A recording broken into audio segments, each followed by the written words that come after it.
Hey everyone, this is Lomi, and this week's video isn't a February face-up, but it's blushing and painting and hopefully counts. I recently got a new pair of hands for Firal, my Feeple65 Chloe, and since I've had her for a few years, her resin has mellowed and the new hands are more pink. I'll be blushing the hands with pastels to make them match, and I've made a mix of pastels that's similar to the color of the original hands. I sealed all these hands, and I get started by just buffing large amounts of this pastel dust into the hands.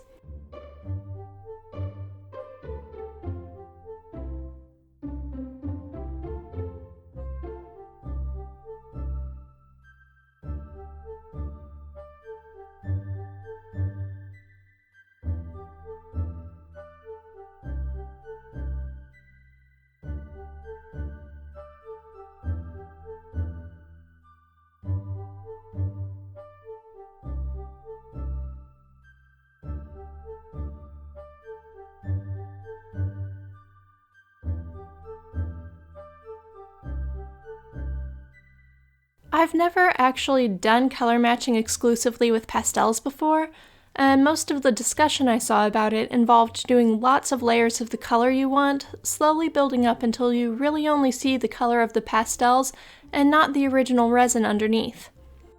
After I get started though, I kinda quickly realize that even applying really heavy layers of blushing like I am, it's gonna take a lot of layers to make these match, like 5 or 6 or more. And I can't help but feel there has to be a better way for me to do it. So at that point, I abandon my original color mix and switch instead to using a kind of peachy orange pastel, blushing that dust straight into what's already on the hands, and within a few seconds it ends up being a perfect match to the existing hands. I think part of why this worked so well was because there was already the lighter dust in place, so I'm blending right on the surface and getting really smooth, even coverage.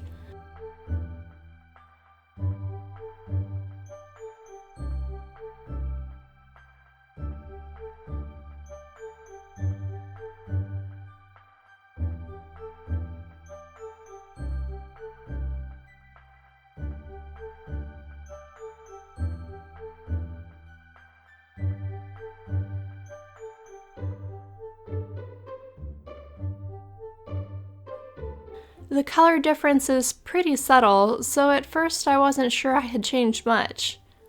But once I compare the blushed hands to the unblushed feet I still have, which are also new, I can definitely see a difference. I seal the blushing with a good coat of MSC, then move on to blushing using the darker, slightly redder peach pastel that I always use for most of the blushing in my face-ups.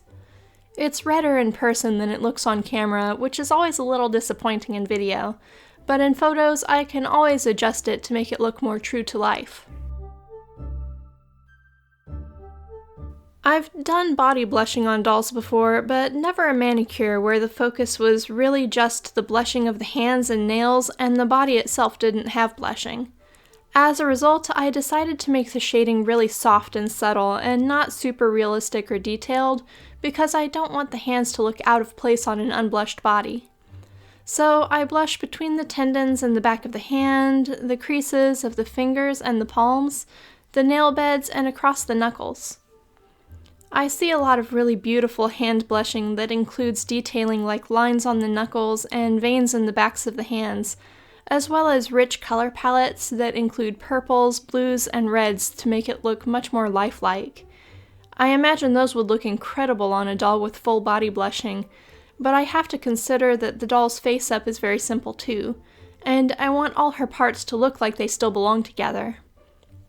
In the future, something more detailed might be fun if I'm giving a doll full body blushing, but I'll save that for a different project. Even though I got some new pastels recently, I decided to stick to my low Cornell pastels for this because I know exactly what to expect from those colors.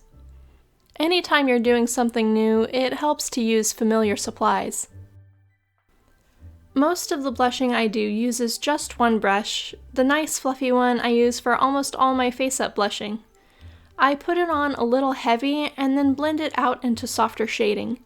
The nooks and crannies of fingers are easier to get done with a chisel blender though.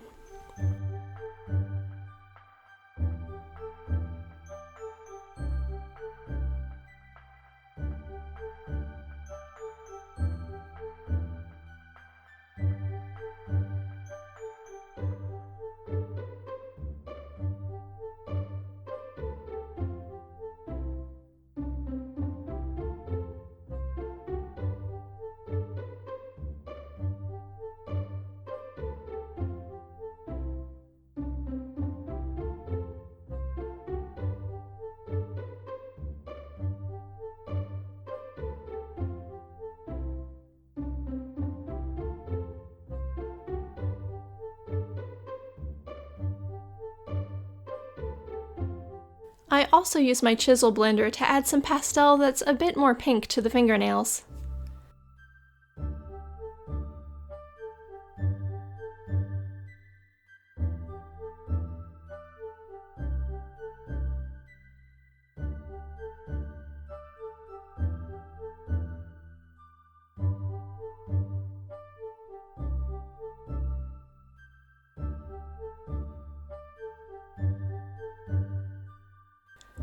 I seal the blushing after I've gone over all the hands, then I move on to detailing the nails with watercolor pencils.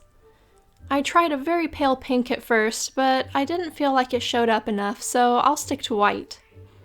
I like my Arteza pencils for this because the color payoff is really nice, so I won't need more than one layer to complete the edges of her fingernails.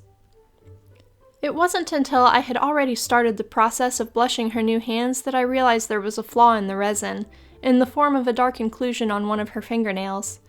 It's unfortunately pretty visible, but there's nothing I can do about it now. I guess I missed it when I did the initial inspection of these parts.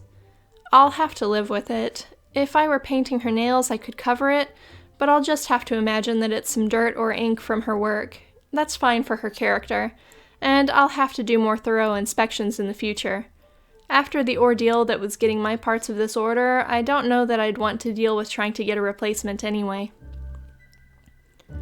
One by one, I draw the edges of the nails, and the translucency that comes from drawing over the top of the pink blushing with a white watercolor pencil actually makes for pretty convincing nails, I think.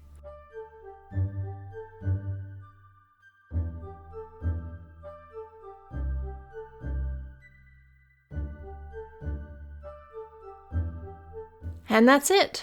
In all, I think they turned out pretty nice, even if they're a little on the simple side. I might put a satin varnish on these to keep a more natural, less shiny look, but I'll think about it first.